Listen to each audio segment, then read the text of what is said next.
Cannibalism in the Cars by Mark Twain. I visited St. Louis lately, and on my way west, after changing cars at Terre Haute, Indiana, a mild, benevolent-looking gentleman of about 45, or maybe 50, came in at one of the way stations and sat down beside me. We talked together pleasantly on various subjects for an hour, perhaps, and I found him exceedingly intelligent and entertaining. When he learned that I was from Washington, he immediately began to ask questions about various public men and about congressional affairs, and I saw very shortly that I was conversing with a man who was perfectly familiar with the ins and outs of political life at the Capitol, even to the ways and manners and customs of procedure of senators and representatives in the chambers of the national legislature. Presently, two men halted near us for a single moment, and one said to the other, "Harris, if you'll do that for me, I'll never forget you, my boy." My new comrade's eye lighted pleasantly. The words had touched upon a happy memory, I thought. Then his face settled into thoughtfulness, almost into gloom. He turned to me and said, "Let me tell you a story. Let me give you a secret chapter of my life, a chapter that has never been referred to by me since its events transpired. Listen patiently and promise that you will not interrupt me."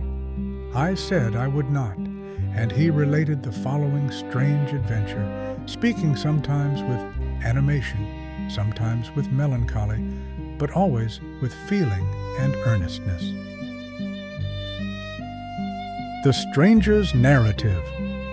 On the 19th of December, 1853, I started from St. Louis on the evening train bound for Chicago.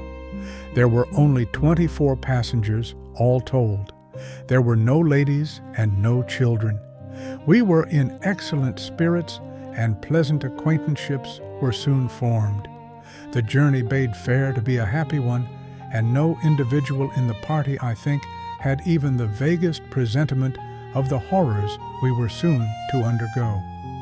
At 11 p.m., it began to snow hard. Shortly after leaving the small village of Weldon, we entered upon that tremendous prairie solitude that stretches its leagues on leagues of houseless dreariness far away toward the Jubilee settlements. The winds, unobstructed by trees or hills, or even vagrant rocks, whistled fiercely across the level desert, driving the falling snow before it like spray from the crested waves of a stormy sea. The snow was deepening fast, and we knew by the diminished speed of the train that the engine was plowing through it with steadily increasing difficulty.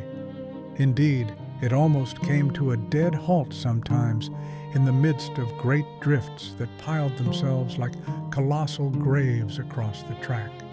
Conversation began to flag. Cheerfulness gave place to grave concern. The possibility of being imprisoned in the snow on the bleak prairie, 50 miles from any house, presented itself to every mind and extended its depressing influence over every spirit. At 2 o'clock in the morning, I was aroused out of an uneasy slumber by the ceasing of all motion about me. The appalling truth flashed upon me instantly. We were captives in a snowdrift. All hands to the rescue. Every man sprang to obey. Out into the wild night, the pitchy darkness, the billowy snow, the driving storm, every soul leaped with the consciousness that a moment lost now might bring destruction to us all. Shovels, hands, boards, anything, everything that could displace snow was brought into instant requisition.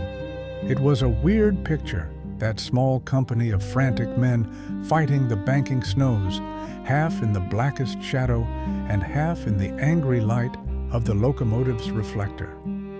1 short hour sufficed to prove the utter uselessness of our efforts. The storm barricaded the track with a dozen drifts while we dug one away. And worse than this, it was discovered that the last grand charge the engine had made upon the enemy had broken the fore and aft shaft of the driving wheel. With a free track before us, we should still have been helpless. We entered the car, wearied with labor and very sorrowful.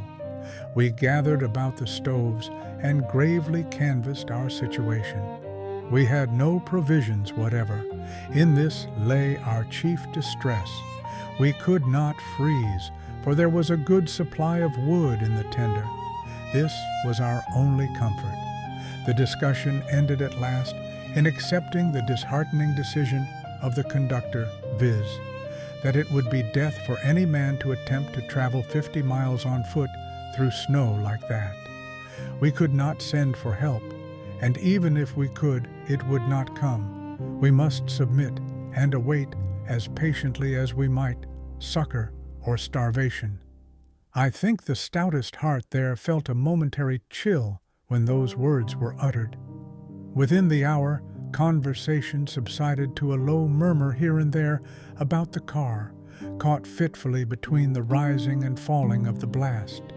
The lamps grew dim, and the majority of the castaways settled themselves among the flickering shadows to think, to forget the present if they could, to sleep if they might. The eternal night, it surely seemed eternal to us, wore its lagging hours away at last, and the cold gray dawn broke in the east. As the light grew stronger, the passengers began to stir and give signs of life, one after another, and each in turn pushed his slouched hat up from his forehead, stretched his stiffened limbs, and glanced out of the windows upon the cheerless prospect. It was cheerless indeed, not a living thing visible anywhere, not a human habitation, nothing but a vast white desert, uplifted sheets of snow drifting hither and thither before the wind, a world of eddying flakes shutting out the firmament above. All day we moped about the cars, saying little, thinking much. Another lingering dreary night and hunger. Another dawning, another day of silence, sadness, wasting hunger, hopeless watching for succor that could not come. A night of restless slumber, filled with dreams of feasting, wakings distressed with the gnawings of hunger.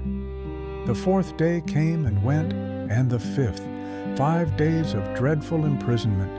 A savage hunger looked out at every eye.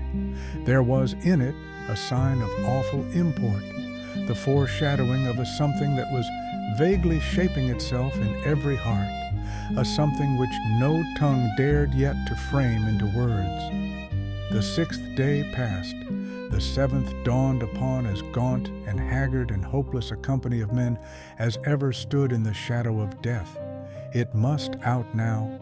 That thing which had been growing up in every heart was ready to leap from every lip at last. Nature had been taxed to the utmost. She must yield.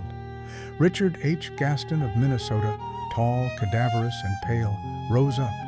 All knew what was coming, all prepared. Every emotion, every semblance of excitement was smothered. Only a calm, thoughtful seriousness appeared in the eyes that were lately so wild. Gentlemen, it cannot be delayed longer. The time is at hand. We must determine which of us shall die to furnish food for the rest.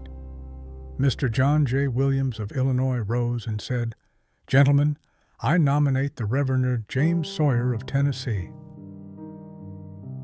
Mr. William R. Adams of Indiana said, "I nominate Mr. Daniel Sloat of New York." Mr. Charles J. Langdon, "I nominate Mr. Samuel A. Bowen of St. Louis." Mr. Sloat, "Gentlemen, I desire to decline in favor of Mr. John A. Van Nostrand Jr. of New Jersey." Mr. Gaston, "If there be no objection, the gentleman's desire will be acceded to." Mr. Van Nostrand objecting, the resignation of Mr. Sloat was rejected. The resignations of Messrs. Sawyer and Bowen were also offered and refused upon the same grounds. Mr. A. L. Bascom of Ohio, "I move that the nominations now close and that the House proceed to an election by ballot."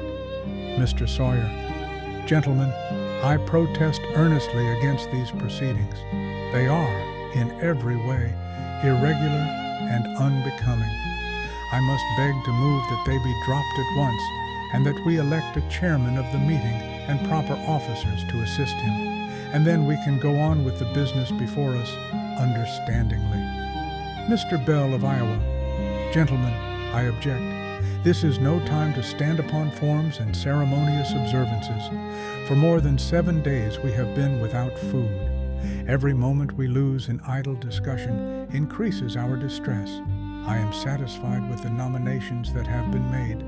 Every gentleman present is, I believe, and I, for one, do not see why we should not proceed at once to elect one or more of them. I wish to offer a resolution, Mr. Gaston. It would be objected to and have to lie over 1 day under the rules, thus bringing about the very delay you wish to avoid. The gentleman from New Jersey. Mr. Van Nostrand. Gentlemen, I am a stranger among you. I have not sought the distinction that has been conferred upon me, and I feel a delicacy. Mr. Morgan of Alabama, interrupting, I move the previous question. The motion was carried, and further debate shut off, of course. The motion to elect officers was passed, and under it, Mr. Gaston was chosen chairman, Mr. Blake, secretary, Messrs. Holcomb, Dyer, and Baldwin, a committee on nominations, and Mr. R.M. Howland, purveyor, to assist the committee in making selections.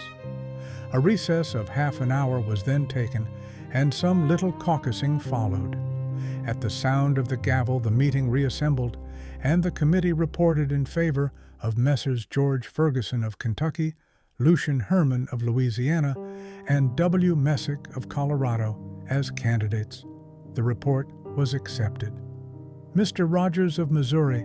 Mr. President, the report being properly before the House now, I move to amend it by substituting for the name of Mr. Harriman that of Mr. Lucius Harris of St. Louis, who is well and honorably known to us all. I do not wish to be understood as casting the least reflection upon the high character and standing of the gentleman from Louisiana. Far from it. I respect and esteem him as much as any gentleman here present possibly can, but none of us can be blind to the fact that he has lost more flesh during the week that we have lain here than any among us.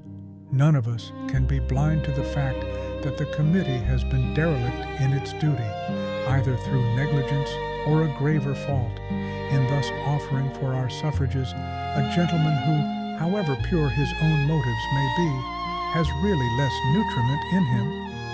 The chair. The gentleman from Missouri will take his seat. The chair cannot allow the integrity of the committee to be questioned save by the regular course, under the rules. What action will the House take upon the gentleman's motion? Mr. Halliday of Virginia. I move to further amend the report by substituting Mr. Harvey Davis of Oregon for Mr. Messick. It may be urged by gentlemen that the hardships and privations of a frontier life have rendered Mr. Davis tough. But, gentlemen, is this a time to cavil at toughness? Is this a time to be fastidious concerning trifles?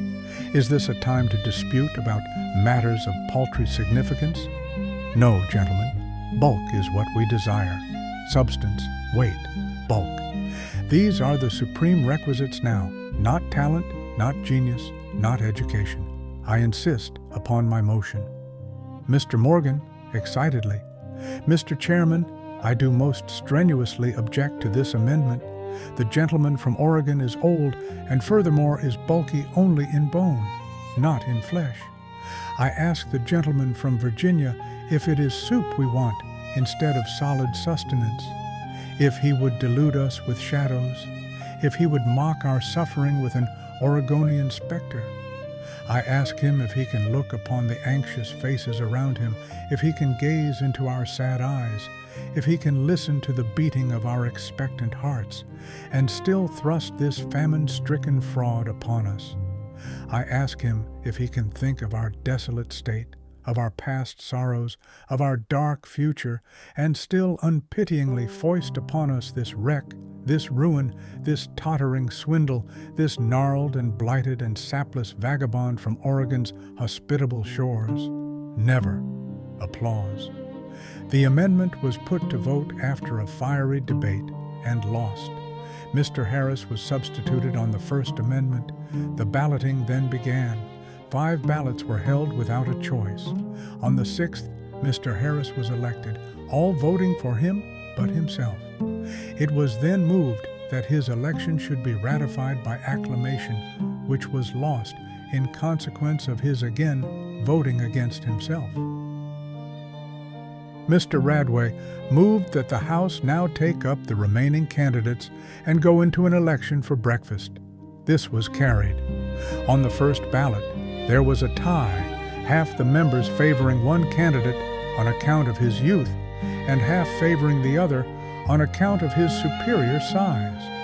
The President gave the casting vote for the latter, Mr. Messick. This decision created considerable dissatisfaction among the friends of Mr. Ferguson, the defeated candidate, and there was some talk of demanding a new ballot.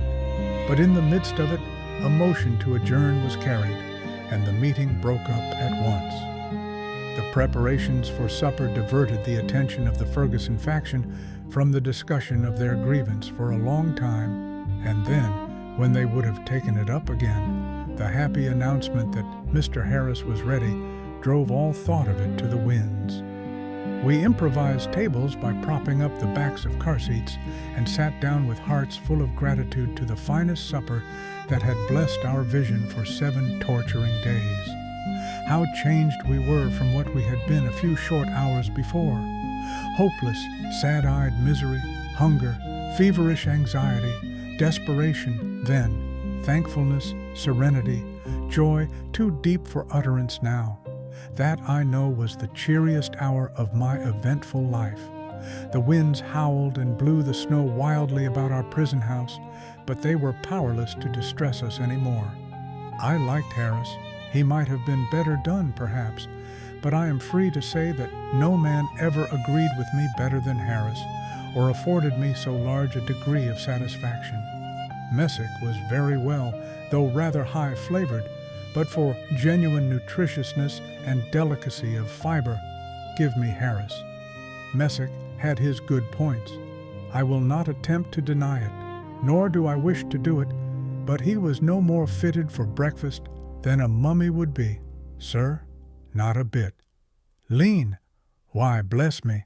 And tough? Ah, he was very tough. You could not imagine it.